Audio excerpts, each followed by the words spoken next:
And we are live. Won't he do it?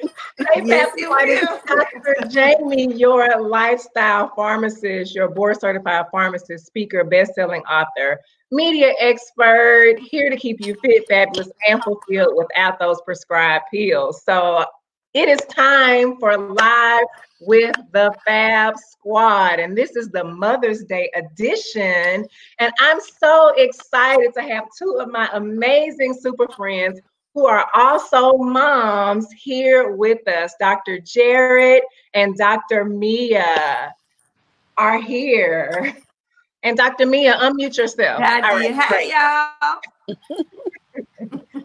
So this one is not going to be one of the ones where we do a whole lot of teaching. I know that teaching and educating people is at the heart of what you all do and what I do. But because this is the Mother's Day edition, I wanted to do something a little different and a little fun. And I want to thank you all so much for giving up part of your Mother's Day time to share with the Fab Squad. We really appreciate your time.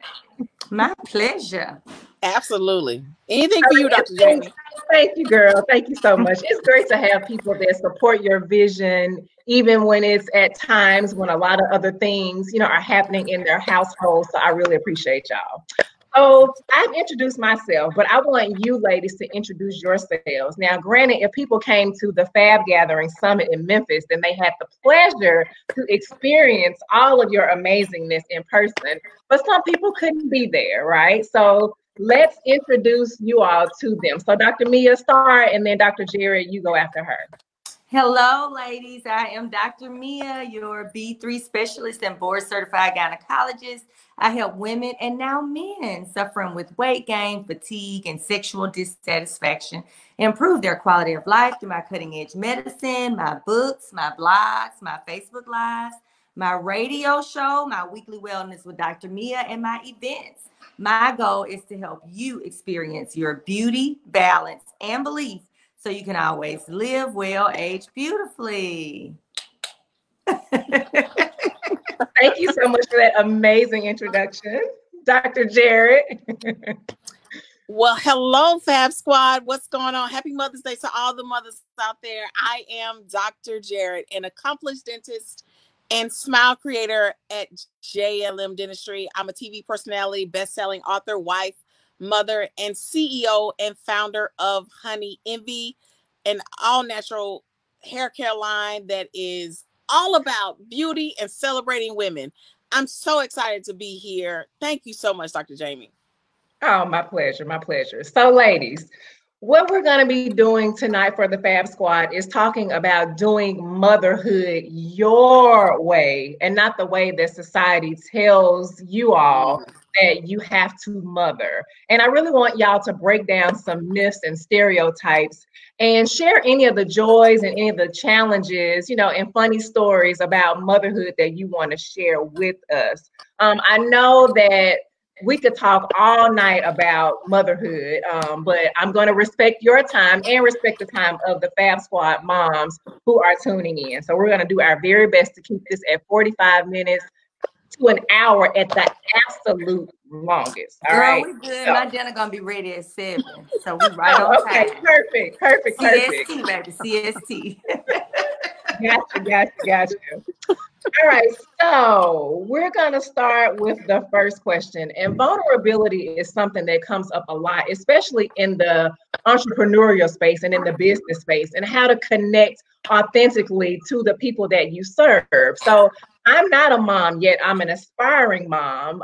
So I'm trying to align myself and surround myself with women who are mothers that I admire, that I'm trying to learn from. So that's why the two of you are here. Okay, check. But what I want to do in this first question is have you all to share how motherhood has allowed you to be more vulnerable. And is that a change that you have embraced? So Dr. Jarrett, first off. You know what? I think vulnerability is something that just comes with the territory. Let me just first say this, that I never expected to be a mom. My plan for my life did not include motherhood, did not include marriage. So the fact that I'm married is truly God. The fact that I'm a mom is truly all God. And so I'm probably like one of those women that are closed. I was one of those women that was like closed off and into myself, and only, kept to a certain group of core individuals. But being vulnerable has really allowed me to open up, and it has allowed me to embrace a whole new person. I think vulnerability is a positive when dealing with daughters. I'm a mom of a daughter, and it has allowed me to embrace vulnerability, whether I want to or not, because vulnerability and transparency go hand in hand. And I have a child that she puts it out there. She'll ask simple questions that I think are like way to the left, but to her, they are just questions, and Yeah. she's just seeking an answer. And the questions that she asks, I have to be vulnerable with those questions. So whether I want to be vulnerable or not, I have to be, because it is feeding into her and her life skills. So I think vulnerability has changed me, because it really is like, it's putting me out there to be bigger and better. And it has also allowed me to embrace my relationship, the mother-daughter relationship that I have with her. Wow. Bigger and better. I love that. All right, Dr. Mia. Well, I'm used to being really good at things that I do. So this vulnerability has allowed me to not be great at something, because being a mother is not something that you're naturally great at. And children are so different that even, with reading and trying to get better understanding and going back to just normal human development, God makes each child, I think he makes children for us to become vulnerable. And I think he gives us the child that makes us better, because my daughter is absolutely an amazing kid, but we are very different, and she's like very creative, and she has this really free spirit, and she's never on a timeline, and she looks at the good out of every situation and every person. And those are just all things that she's teaching me. So it's teaching me to be more patient. You have this idea of what you expect your children to be like. I was a math science kind of kid. I studied all the time. I was very motivated.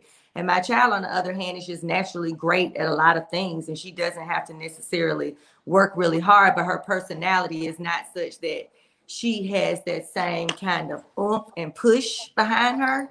You know what I mean? So I have to balance everything, not increase her anxiety, and pull the best out of her. And I think that kind of vulnerability will keep you on your knees at all times, praying to God for guidance and direction. So I think that from that angle, that's where my vulnerability comes in, is that I know I can't control her life.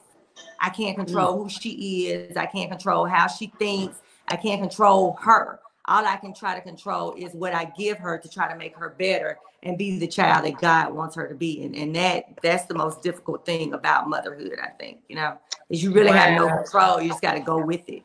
Yeah, I love that. And as a person, myself with kind of a controlling behavioral style, I kind of flex from controlling to analyzing depending on the situation. Just hearing you say in motherhood, you can't, control a lot of things, even though you have these ideas for your child and they can be very different from you. I love that. Y'all are giving me some gems. I'm taking notes. Like I'm taking notes. So, y'all aren't teaching for real, but y'all are teaching. Y'all are teaching me. All right. So there are a lot of stereotypes out there and, definitions or people's expectations of what motherhood is supposed to look like, dressing a certain way because you're somebody's mom, going certain places, all of these ideas and expectations that people project onto you. How do you all, deal with that aspect of it? Well, I'm always the traditional way all the time. So I guess with the one stereotype that I don't do is put everybody before me. That's the thing you're taught growing up, is that you're the mom and everybody's interest everything goes before yours, and I don't live my life that way. So I've totally gone against that stereotype. I think I'm a better mother. I think I'm a better wife when I put myself somewhat first, but still not leaving everybody else out, because when I'm good, everybody's good, and I can give them a whole lot more. So I don't put anybody before me but Jesus Christ, and then it's my husband. I just prioritize Jesus Christ, my husband, and then my children, and then everything else. But in order for me to make them great, I have to do what I need to do to satisfy me, professionally, and just not, from the standpoint of being a great mother and a great wife. There are other things I want to do. So I'm Mia, and I'm Dr. Mia, and I'm Mama Mia, and I'm Wife Mia. I have different roles, and I try to prioritize those roles so that everybody's happy and everybody's taken care of. Oh, I love that. All right, with the hierarchy, Jesus, then husband, then your child, then everything and everybody else. Right, and I'm somewhere up in there between Jesus and my husband. All right. Right below Jesus, right there, angling real close on a high, maybe look, than my husband. Because that's the only way I'm gonna get him greatness, is if I put myself up there. Absolutely. Yeah. Look, what else needs to be said? You hit it right on the head, Dr. Mia. It is. And you don't have to prioritize. Yeah, that hierarchy is so important, because, in my tribe of, talking to women and educating women, a lot of them share that hierarchy is sometimes totally flipped. Well, God is at the top. Right. And then sometimes it's, the child or the spouse, and then it's work, and then other commitments, and then the mother and wife is dead last at the bottom of the list. So I'm so glad that you illustrated that hierarchy for us. Yeah, I refuse to put myself last. Me too. Yeah. Because you know what the reality is, in a family unit, everything trickles and falls from us. And I'm not putting myself last. If I can't be 100 or close to 100 in mind, body, and spirit, like, everything else in my life is going to fail. Yeah. So it's important to put me first. Right. I mean, that was it right there, Dr. Mia. Right. For everybody's sanity. Yeah. And we're getting a lot of comments about that when Miss Joyce said, all right, I'll start putting myself first. Yes, ma'am, Miss Joyce. And it's not wrong to do that. I don't know where that other part came from, I think it's because generations, if we go back generations, you see women in our families that have just put everybody else before themselves. And then you look up, and these women end up being sick and have illnesses and cancers and things that they could have discovered probably a long time ago, but they didn't, because they didn't put themselves first. You take care of the kids, you make sure the kids go to the doctor, but what about yourself? Exactly. So it's really about putting yourself first. I mean, really, I take a day every week. I just tune out everything. I tune out work, I tune out my husband, I tune out my child, and I make sure I put myself first, because for me, it's really about re-upping for the week that's coming up. You know what I'm saying? So it's you just got to put yourself first. I agree wholeheartedly. I love that. I think it's unfair for us to make our kids think that they are the most important thing, because we're not getting them ready for the real world. Oh They're not going to be considered the most important thing in the real world. So why start teaching them that? So we have to teach them how to be loving and how to be thoughtful and how to be sharing by showing them and setting that example. But they should never think that nobody should think that they're more important than you, because that gives them the opportunity to walk over you and take advantage of you. And you should hold yourself in that same esteem. You are a child of God, so you are just as important as everybody else. So why not take care of you? You know what I mean? I love that. And so, ladies, that's the perfect segue into our next topic, talking about weekly self-care or self-love. And Dr. Jarrett, it sounds like that time that you tune everybody out, including the husband, is a way that you are practicing your self-care. And I know that that's something that women intend to do, and it still can be a challenge and a struggle. So you all are moms, you all are wives, you all are active in your communities in terms of mentorships and sorority organizations and volunteerism, your own thriving businesses. That sounds like a lot, right? How do you how, walk us through that whole self-care process. Like, how do you actually do it? Like, in theory, people say, oh yeah, I'm gonna carve out time, but really, how do y'all do it? You know what? For me, well, before COVID. Right, exactly. I'm like, how do I do it now? Before COVID, I was very purposeful in not working, a full work week, because, a full work week is Monday, Friday for most people, but it's a lot for me. I just know how much I can take on in any given week. And to take on, being a business owner, being a boss, and the motherhood aspect of things, and a wife, that is a lot. It's draining. So I just came to a point, I listened to my body, because my body was telling me, listen, you're doing too much. I listened to my body. My body said, you got to slow down. And so I figured out that, hey, Monday through Thursday is the schedule that I want to do as far as work is concerned. While my husband is off at work on Fridays, my child is at school on Fridays, I'm taking Fridays to just do me. I'm putting the phone, I'm putting do not disturb on the phone. I'm really blocking out all things on Friday for me, because I know that is what it takes for me to get to where I need to be and get myself centered. That's one thing that I'm doing. I'm making sure that I also meditate and pray. I get up before everybody else in the house gets up. That is what it takes to make myself number one in my family. So it's important to just carve out that time. You can do it. A lot of people just don't think they can do it. They feel like it's unattainable. It is so attainable. And once you do it, and once you start really practicing it and really buckling down and going all in, it is so doable, and it's so freeing. It's definitely freeing. What do you think, Dr. Mia?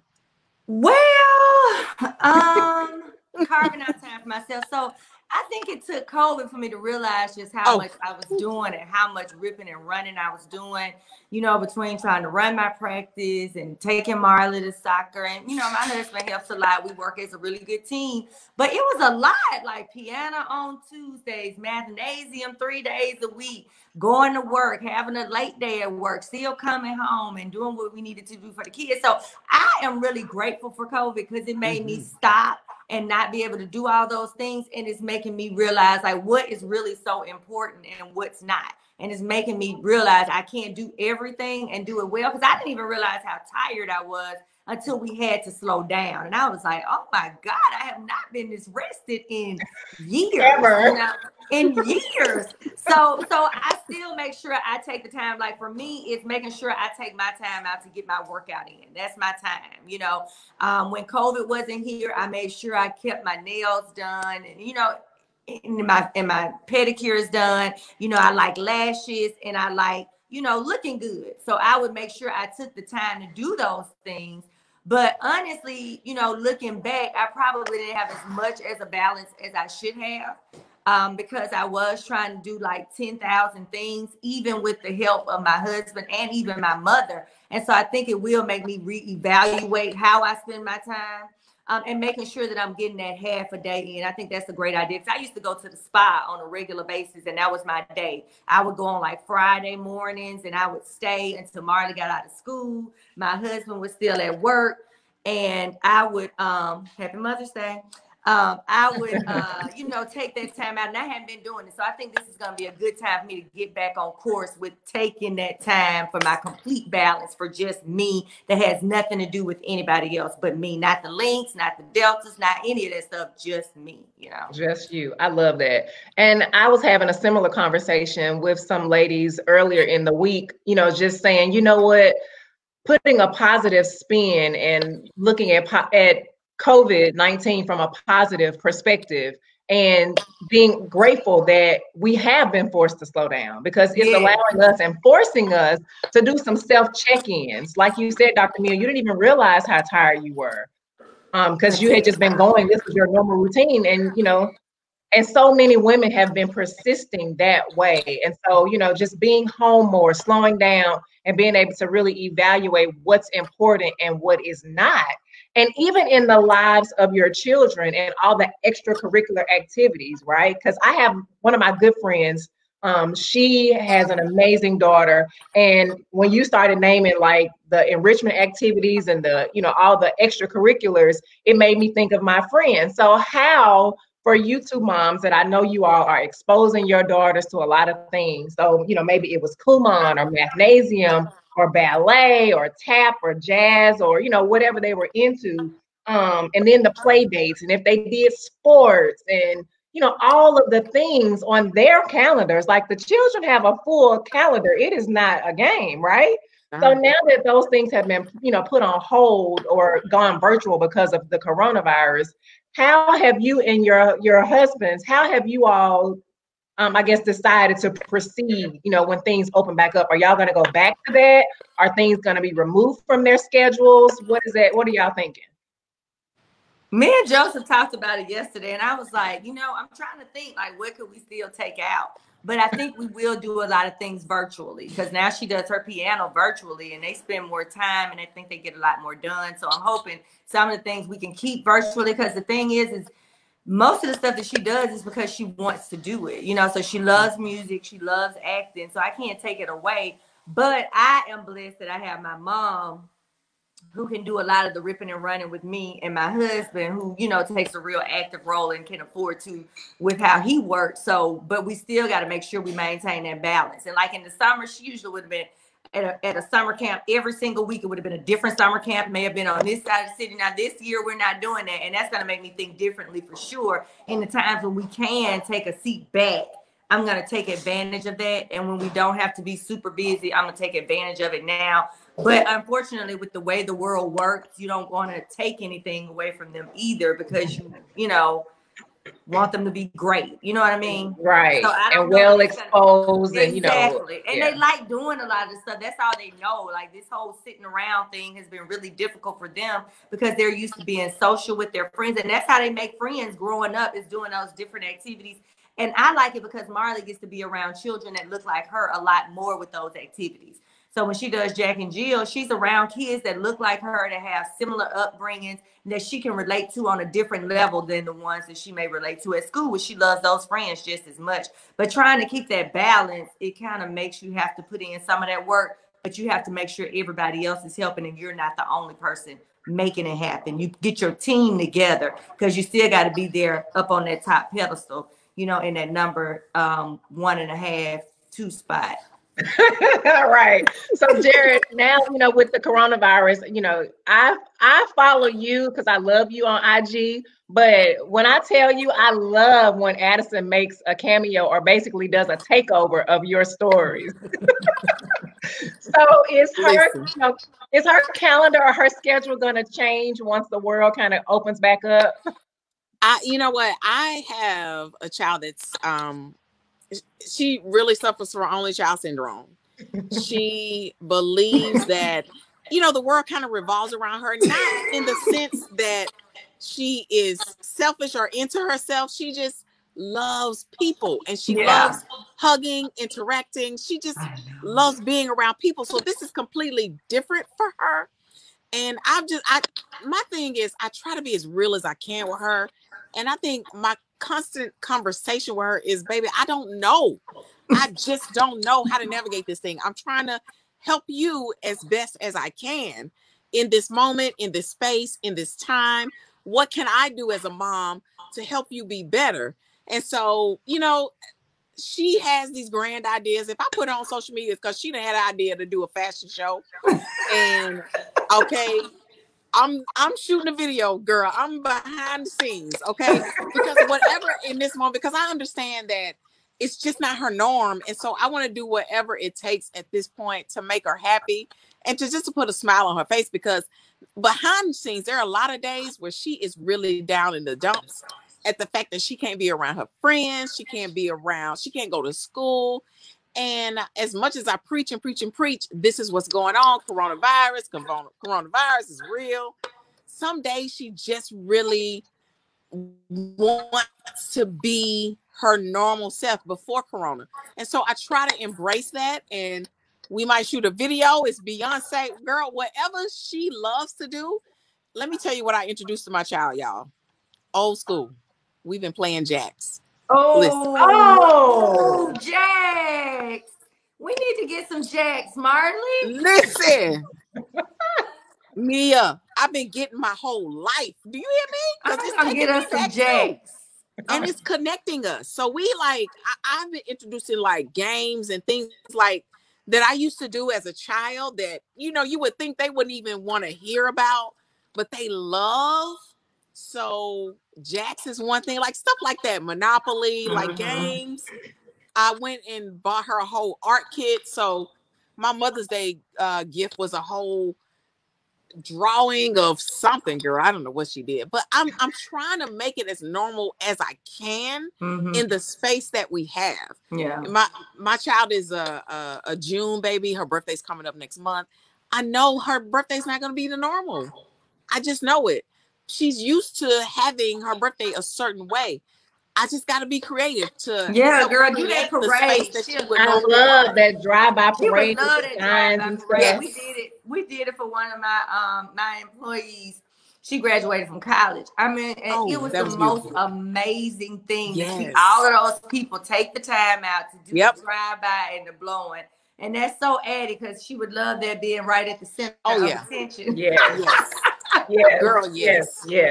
So I'm just trying to do whatever I can to make it as normal as possible. Yeah. Given the fact that it's just not gonna be normal, but I'm trying to incorporate things. Right. And I don't have the answers to everything. Like I think like every other parent, we are all winging it.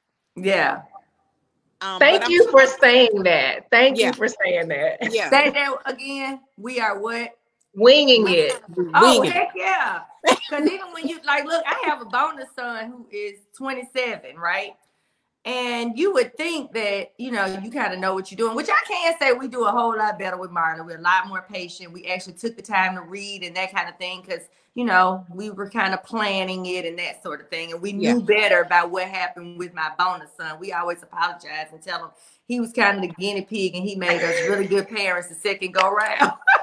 So we were figuring it out, but I don't know if it would have been any different. You know what I mean? Because each kid is so different, yet they're so similar. But doing that before makes me a much better parent to Marley and way more patient. And I see so much of her in him, and it really brings up a lot of regret too. Like, man, if I had known then what I know now, he could have just been this great. But everything happens like it's supposed to. I don't know any mother or 100%, it may not turn out like you expected, and you may look back later and say I could have done something different or better. But that's a part of being a mother, is you're not gonna get it right all the time. But the main thing is setting that example to show them, not telling them what to do, but showing them the life that you want them to live by setting that example, treating people the right way. If you want your child to treat people right and be honest, you have to treat people right. You have to model that behavior. Yes. So I love that. Yeah, we are winging this thing, honey, but I will read some books and I do a whole bunch of praying and, you know, and God teaches you great patience in parenthood. Yes. That's awesome. Woo. So here's another thing. So I've had the pleasure to meet both of your daughters in real life, right? So if I were to ask your daughter to describe you, what would she say? So Dr. Jarrett, tell us what would Addie say if I asked her to describe her mommy? You know, you never know what you're gonna get with Addie, but I think she would probably say that I am loving and supportive and girl boss. Like, I mean, I really am trying my best to teach her how to be her own boss. But you have to do it in a loving and supportive way. And I think that, you know, and that's not taken away from anything that my mom did or did not do, but I just feel like when you know better, you do better. Exactly. And I really am intentional about the things that I teach her. Like, what's the difference between a debit card and a credit card? I mean, like, I'm intentional about certain things, and I just really want, and let me just say it again, I'm winging it. And I don't have all the answers, but I know I've made a better life for her than I had. And I want her to create a better situation once she has kids. Yeah. And so there are certain things that I didn't do that I feel like I should have done. And as a parent, in her early years. And I just want to teach her those things and help her embrace those things and carry it on to her kids. And so I think those are probably the 3 things that she probably would say about me at this point. All right. And she might also say fun too, because we have a lot of fun. I think you're a fun mom from what I see. Yeah. So what would Marley say about you, Dr. Mia? I think that she knows that I love her and she's very important to me. She calls us twins all the time because we act a lot alike, a whole lot alike, It's pretty entertaining. I really feel bad for my poor husband because it requires him to be such a patient man because both of us, are not very focused and we're kind of all over the place. And Marley can be, doing her lesson and then she breaks out and she makes up a whole new song. We just kind of all over the place and we just go minute by minute. It's not a whole lot of planning there. So, and I would think, like she described to, we took her to a psychologist, and he asked her, he was like, well, do you have anxiety? And she was like, no, but my mother does. So I think she recognizes that part of my personality. Like she knows, she reads me really well, and she's a very caring child. So if she sees that I'm getting stressed out or anything like that, she reads that and she tries to take care of it. So, I think in other words, she recognizes my flaws. She recognizes how similar we are, yet how different. And I think she loves me in spite of, you know what I mean? Because that's just what kind of kid she is. But yeah. All right. So knowing what you know about life, yourself, your dreams, what would you say, or what advice would you give to your younger self, before motherhood, to prepare young Jarrett and young Mia for motherhood? What kind of little nuggets would you drop now that you know a lot of things? What would you tell her back then? It's a mean, cold world, baby. I'm just kidding. But you can, it's all about your response. You know what I mean? Like, life is not always fair, but it's all about your response to the situation. So always managing your response regardless of what situation you're in, because you're never, ever, ever put in a situation that you can't handle. If you put in it, you can always handle it. It's not always going to be great, and it's not always going to turn out the way you want it to, but you have within you whatever you need to get through that particular difficult time or great time. It's already there because he never puts anything on you can't handle. Absolutely. Right. Absolutely. I like that. You know what? Honestly, I was just a completely different person before motherhood. And I don't even know how to answer this. I guess I feel like I don't know what I would tell myself. Like I probably would tell myself not to be ashamed of where you are and who you are and where you want to be.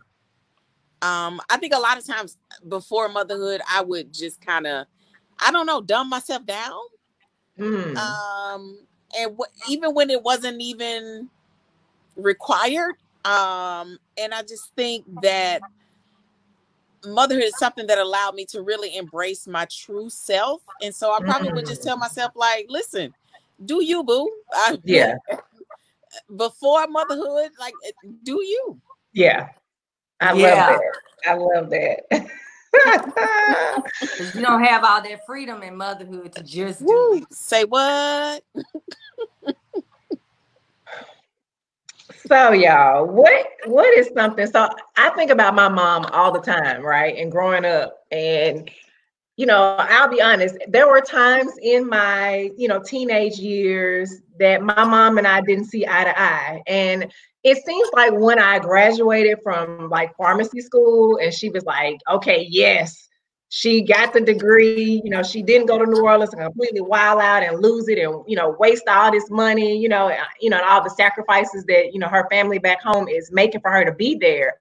Something just changed, and it may have changed in me as well. I'm not just going to say she changed, but as I aged and matured, my mom and I have become so incredibly close. But there were, times in my younger years when I would be adamant about like trying to study really hard so I could get a scholarship, go to college so I could get out of her house.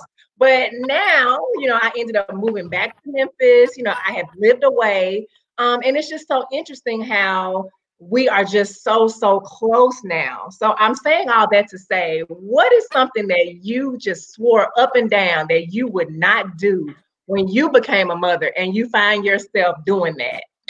Something that your mama used to do and you promised you were not going to do that or be like that, and you are in that way.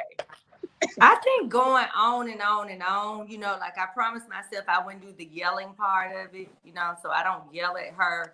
And I still try to treat her respectfully, like a person. We kind of grew up where when you were a child, you really didn't have a say. Nobody cared what you thought. Yes. You did what you were told. Don't ask any questions. And even if it sounds stupid, don't ask any question because I'm the adult and I told you so. So those silly things I don't do. You know what I mean? But I think the one thing that I was like, I am not going to do that with my kids is go on and on and on to get that point out. Because these life lessons, you really want them to truly understand like the big deal behind it. So usually if I'm upset about something, it's because it's something that's going to help shape their character or shape her character later. So I used to say, oh, I don't know why she just got to go on and on and on, but you got to make sure they getting it. Like, I want you to understand why this was a big deal. So I have to explain it from every angle. And even Joseph would be like, baby, just don't do that no more because I got to listen to this too, So the on and on and on, trying to make sure she understands why something is a big deal. I still do that. Thank you, Mama. Thank you.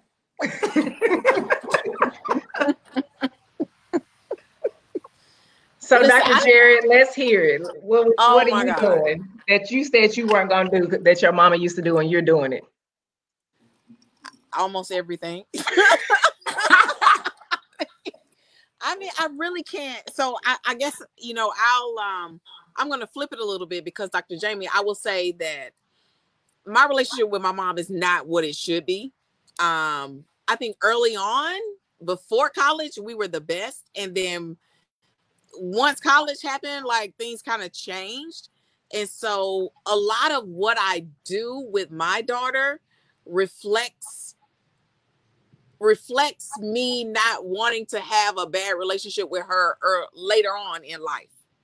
Right. So, and I don't know. I don't know where the relationship with my mom and I went wrong. I just know that what I'm trying to instill in my child, I just want to make sure there are no hiccups. So I'm real pressed about, I overthink things. This is that real motherhood talk right there, okay? I tend to overthink things because I want to make sure that I'm not making that one mistake that could cause us to go into that, that same route. Like, I just want to break that whole curse because it not only happened with me and my mom, it happened with her and her mother, So I'm trying to break generational curses, right? I don't know if it's one particular thing that I do that she did. I just know that for me, I'm trying to make sure I don't do nothing wrong. Right. And I want to make sure that there's longevity in our relationship and there is always love. And if there's any one person that my daughter can come to, it is always me, no matter what. Any question that she has, anything that she is curious about, like, I want to be that one person. Maybe that's asking for too much, and maybe that's overthinking the situation. No.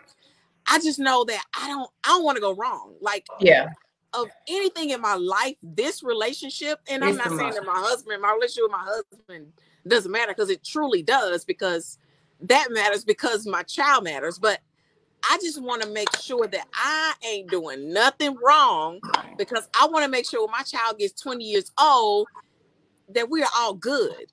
Right. So I mean, I just think there are a lot of things that I catch myself doing that I know my mom did. Right. It's so much. I mean, and I will tell you one thing that I don't do. And then I think, once again, it's the whole, when you know better, you do better. Right. Like, I'm trying my best not to spank. I think there are other ways of disciplining right, and having conversations, because I think there's so many things that we didn't understand back then that we understand now. right. ADHD is a real thing. Yes. Other disorders and disabilities, educational disabilities are into play, and we have a better understanding of things now. So I'm not just going to spank my child without having a full understanding of what's going on in her life, why she's thinking. And so I sit down a lot and talk to my child. Right. So, yeah. Yeah.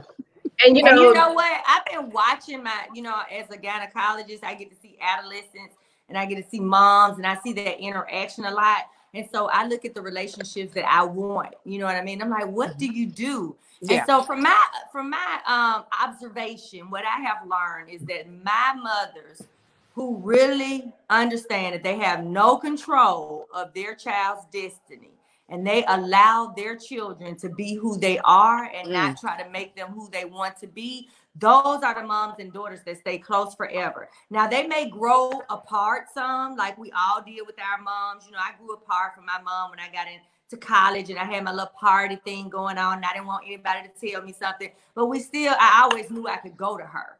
But so when I look at these moms, I look at the moms and the daughters who are just at it. It's usually that mom that has this idea of what she wants for her child.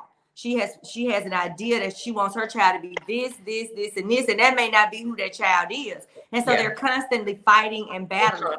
But but if you allow your child to be who God put them on this earth to be, and you understand from the beginning that you don't have any true control, all you can do is put as much love into them and set as much example for them as you can, and put as much God into them as you can. That's really all you can do. You know what I mean? And then allow them to be who God put them on this earth to be, which may not be what you thought it was going to be. It may be something totally different. Right. But you got to be able to love your children for who they are and not who they are. And that's what I found for those today. Mothers, when they like this, they in college and they comfortable telling their mom stuff, or they get in a situation and they're open to talking to their mom, they can go to their mom and leave knowing that they're not being judged for who they are. So I think we're doing pretty good, Dr. Jarrett. So I have a question to ask. Yeah. Did you freeze a little bit, Dr. Jamie? What, girl? I'm just kidding. Wait, what? What? She coming back on. Oh, wait. She's coming back. I got frozen. That she is. Hey, girl. Child, the internet struggle has been real. Everybody on here, during coronavirus. All right, so y'all, so that made me think of something when you all were saying that the way you all expose your daughters and the way that you all are disciplining them is different than what you experienced growing up. How then, since you all have successful businesses and successful husbands, and you all have created this nice life for your family, how do you balance them, not becoming a brat? How do you keep from raising a brat, by, even though you want to give them the best and, expose them, how do you not create a little monster? I just really want to know that for my own benefit, for the future. I say no. Listen. I say no often, and not necessarily because I have to. You know what I mean? But I make sure that she understands that the world is not your little oyster and you have total control over it. But you're not going to be able to always have everything that you want, when you want it, how you want it. And you have to earn some things in this life. So I think saying no sometimes, even though I can give her pretty much everything she wants, I don't. She has. Absolutely. Yeah, she doesn't have a cell phone yet. I'm sure she'll get one this year. I have two, so she can use, mine, but she doesn't have a cell phone. She's probably one of the only kids in her classroom that doesn't have a cell phone. And she's always like, well, mommy, it's not everybody. I said, babe, you're going to have to get used to the fact that I don't get you what I think other people should have, or get you something because other people have it. I get you what you need. You don't have a cell phone because I'm protecting you. You know, it's sick people out there, and you don't know what to do with a cell phone. You're not responsible enough to clean up your room and make sure all your homework is done. So you show me that you're responsible and you can earn some things, but you're not going to have everything you want. And you definitely won't have everything that your friends have, because they have way more than I'm willing to give you. I don't think I owe it to you to buy you a luxury car. I don't care how much money I have. I bought a luxury car when I can afford one. My mama bought me a car to get around from A to B. Now, I'm not saying I'm 100% not going to buy her a luxury car. But what I'm saying is, I can, you know, you don't want to say what you're going to do and what you're not going to do. And I can run this back and say, oh, Dr. Mia, on May 2020, you said. So look, I try to encourage. I said, those are some of the things you want. You figure out how to get them. You know, we're entrepreneurs in this family. That's the Cowan Brown thing. We're creative people in our own right, in our own way. We don't do well working for people. So figure out some things that you can do. And if you want you a Lamborghini, girl, that's what she said she wants for her first car. A Lamborghini for your first car. Well, you need to figure out a way to get you a Lamborghini, because mom and daddy don't buy Lamborghinis for children. We buy you a car for A to B. So just kind of setting boundaries and letting her know, even though I may have a lot, you know, and I plan on having a lot, that doesn't mean it's yours. This is mine. This is my house you live in. You passing through.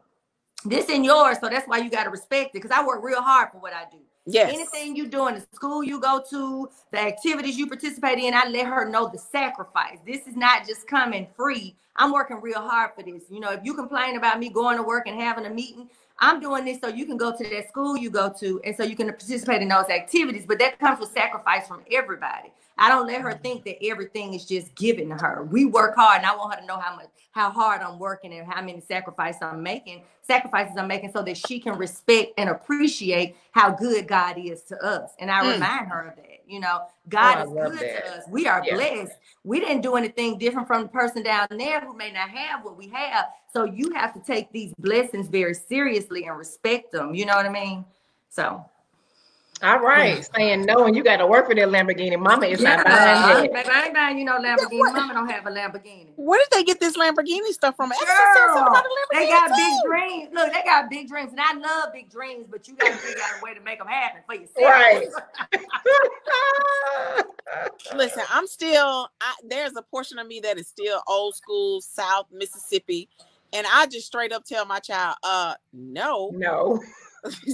Like you said, Dr. Mia, no. I mean, listen, you got to work for, like you said, we work for where we are now to get to where we are now. You have to put forth those same efforts. And so sometimes I tell her, listen, okay, you want that? Oh, show me a plan of how you're going to get that. And then we'll talk and we'll discuss it. Like, I mean, we got to help them strategize and start to thinking on how they're going to gain these things for themselves. You know, I think that's really it. Like, I do not give her, my child lives off really bare minimum. She loves clothes. She loves fashion, but them clothes come from Target, child. I mean, like, it's not necessary when you have an active child that is on the playground. And, you know, I mean, I'm very frugal with things. Yeah, me too. And she might understand fashion and all those things. She also will understand being frugal in your fashion sense. I teach her like high-low fashion. Like I like high-end stuff, but baby, you gonna get this Target t-shirt or something. This looks okay. Target, you know. So I think it's just all about, you know, teaching them the sensibility of just understanding that you don't have to have certain things.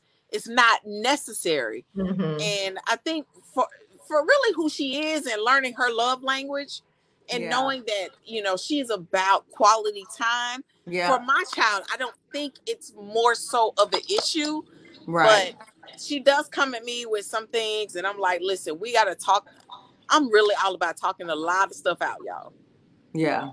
We talk a lot of things out, and it helps her to gain a better understanding of what's going on.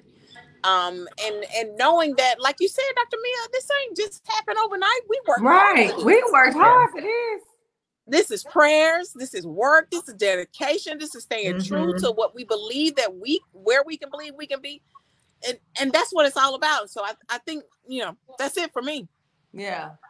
I love that. We do our kids a disservice making them think that the world is just centered around them, because it's not. And I have to do like my mom and dad, you know, my grandparents and my parents told me every day how much harder I had to work to just measure up, even if I'm 10 times better. So, and I remind her of that, you know, you can't do what your friends do. Your friends have different privileges in America than what you have. You always have to work harder. You always have to try to be the best that you can be no matter what. And we always, you know, on your team, but you got to do your part in order to accomplish these things. They're just not going to be given to you. So there's no point in faking that for our brown kids in America. It's just not fair to them. And we're doing them a huge disservice to make them think that everybody loves them and everybody wants to see them be great, you know. So because that is not the case. No, I love how y'all have these real conversations with your daughters and let them know what it is and what it is not about this life. Yeah, I love that. So this is going to be one of our closing questions. I may ask maybe one more after this, but we're going to start, you know, winding things down because Mia, your dinner is almost ready. Like in 5 more minutes, this should be on the table for you. Still going, girl. We good. Okay. All right. So here's the thing. What do you say to the young, or she may not even be that young, what do you say to the woman who really wants to be a mother, right? And she's a planner.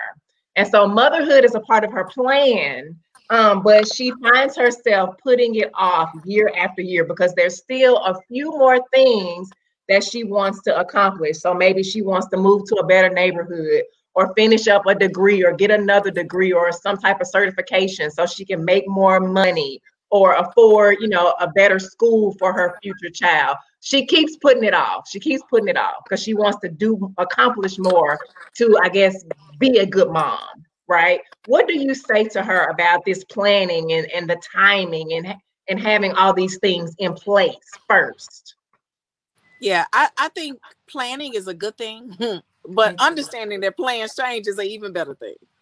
I think for me, my husband and I had this whole idea that, okay, boo, we're going to open this dental practice and then we're going to get pregnant and then bam, everything's going to be gravy. And guess what? That's exactly what happened. But we wanted to open a practice and get pregnant. And then we said, you know what? This practice is too tough.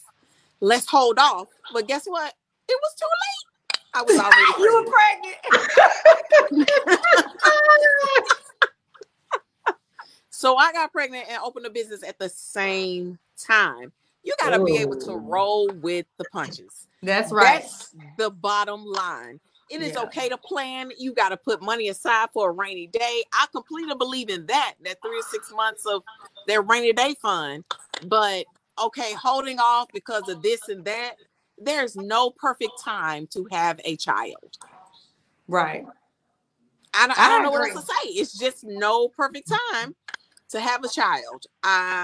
Listen, because especially when the child gets here, it is going to transform your life completely. Regardless. Regardless.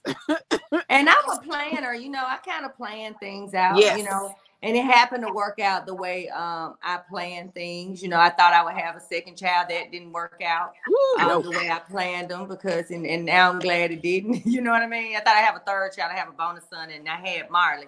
So I thought I would have another child, you know, but I didn't. And that worked out for the best. But I don't see anything wrong with planning, but I think it becomes a time in your life where you have to think about certain things. And as a gynecologist, this is what I say. It's okay to have goals and to put things off. But instead of buying a Mercedes, get a Camry and go ahead and freeze you some eggs if you know you're going to put things off. If you know you're young and you under 30, you don't have any prospects for a husband, you know you're career-oriented and professionally driven, there's nothing wrong with you freezing some eggs either. So that when that time comes, and I know that's not affordable for everybody, but it really is, because you can kind of put your money and invest in what's important to you. Come on, Dr. Mia. And for that mother who may have thought that she would have kids by the time, you know, before 35, you know, and it didn't work out. I see women getting pregnant all the time at 44, 45, and 46 on purpose, intentionally, without help. So I don't ever think it's too late either to say you can't do it because you didn't do it back then, when now you look back and you think you should have. You didn't because you weren't supposed to. If it was supposed to happen, just like with Dr. Jarrett, when she got ready to put it off, it would have happened. but God had another plan. And sometimes, unfortunately, God's plan may be that it is going to be later, or that it may be adoption, or that it may be that you need help with infertility. That's a part of your process that you have to go through to make you who God is trying to get you to be, because we all have those different journeys. Yeah. But I don't think anybody should be angry at themselves for not doing it when they weren't ready. And I don't think anybody should be angry because they were trying to plan, because it takes so much time, energy, and resources to be a good parent, that even if you think you plan and you're not planning, it's going to happen when God is ready for it to happen, you know? Yeah. Look, we have some comments going on. So we have some other OBs and some gynecologists in the comments. They're like, yes, see a reproductive Freeze them eggs, endocrinologist. baby. Freeze them. those Freeze eggs. them eggs. Always know your options. All right, Dr. Lakeisha, we see you in the comments. We thank you for that.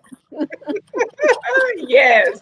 I tell all my single friends to freeze the eggs. Yeah. And don't rush it because you're 34 and you dating this loser dude who you know is not going to be a good husband and a good father, and you just going to have a baby because you feel like your clock is ticking. That's not a good idea either, because you starting your child out not even out of love and putting them in a bad situation from the beginning. So I don't think it's fair to rush it either just because you feel like your clock is ticking. You know? Yep. Yeah. And I love now how, these types of conversations are becoming more frequent, and I'm glad. 10 years ago or so, I don't recall these conversations about, knowing your AMH level and, checking in and seeing where you are and looking at, some alternative options and freezing your eggs. Those conversations really weren't happening, but I'm so glad that they are, happening now, because I have a sister who is in her late 20s. Now, granted, we're not, as a family, we're not ready for her to have a baby yet, but I'm just so glad that these conversations are happening. And now that she, is working and she has a good paying job, that's something that she can at least look into, versus when I was, 27, 28, nobody was talking about this. Right. So I'm just so grateful that things are evolving, and women of color, we're having these conversations so that younger women can know what options are out there. Yeah. So planning is not a bad thing. It is so not. Ladies, this is gonna be our last question for real. I know I said that this is it. You're good. But I just love y'all so much. I could talk to y'all all night long. I really feel like we're just having girls' time, and the Fab Squad is just getting to eavesdrop on our girls' time. But anyway, okay. So if you each had to pick, I know y'all have done some amazing things and had some great experiences, but I want you to pick one. If you had to pick your single proudest moment as a mom, what would that moment be and why? Your proudest moment as a mom. I'm gonna let you go first, Dr. Jarrett. You know what? I don't know if it's I don't know if it's the proudest moment for me versus the proudest moment for my child. Okay. Because let me just say this. I don't think that moment has happened yet. I don't think that moment has happened yet. And yes, I've been on reality TV, all that good stuff. But baby, when my child saw her face on the billboard, you couldn't tell her nothing. For my dental practice, she was like, "Oh my God, mommy, I made it. Look at us." But I mean, the fact that I think that meant so much to her to see.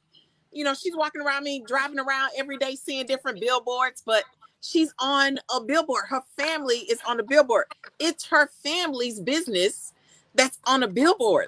It's attainable. Yeah. When literally at a red light, y'all, I was like, oh my God, she freaking gets it. Yeah. Right. I mean, I know that's so freaking minor. It doesn't really, but for her to see her family, on a freaking billboard, I don't know. I felt like I won that day. That and when we got her concert tickets to the Beyonce concert. Ooh, all right. And I bet she had some good seats too. I know she had good seats. She touched Beyonce's hand twice, okay? Oh, wow. Oh, wow. That's amazing. But yeah, like I think it's evolving, and I mean every year it's another moment for us. And Yeah. that to me is what motherhood is all about, creating those moments for Those her. moments. Yeah. Yep. Oh, I love that. And it is attainable. She looked up just at the red light, minding her own business, and bam, my family and myself, I'm on there too. That's amazing. Yeah. So I think I got two proud moments. The first one is when I saw her in her element. So when she did her play this past spring, and she like practiced her lines on her own. She learned her songs on her own. I could hear her practicing. And then seeing her on that stage, you know, like she just took over the stage. She was in her element. She was doing exactly what she loved. Like the whole crowd was just like, oh my God, her voice, her singing so confidently, and just being so in the moment. She was in the moment. She wasn't thinking about what was about to happen, what had happened. She was in that moment. So I was so proud at that moment. And the other time I was proud was when and it happens very frequently when she is taking care of somebody who's being mistreated for the wrong reasons. You know what I mean? And being just very moral about it, and just like, you know, and I told her, like, you know, it doesn't matter, you know, if somebody is straight or gay or transgender. I mean, who cares? You know, there are people like when she thinks of people like that and cares about people's feelings, and she's willing to go against what everybody else is saying to protect somebody else, that is truly my proudest moment, because that's what we do all this for. It's for them to represent God and to treat people the way they should be treated. Yeah, and she'll be the one. She'll be the odd one to actually say something. Yeah. Yeah. And everybody else will go crazy, but she's gonna be fine. You can run yourself crazy about Marley, but Marley is just fine. She just fine. Yes. Well, ladies, I have learned a lot. I've taken some notes. I've been writing, and I just want to say that, you know, I hope this was just as helpful for the audience and the Fab Squad as it was for me.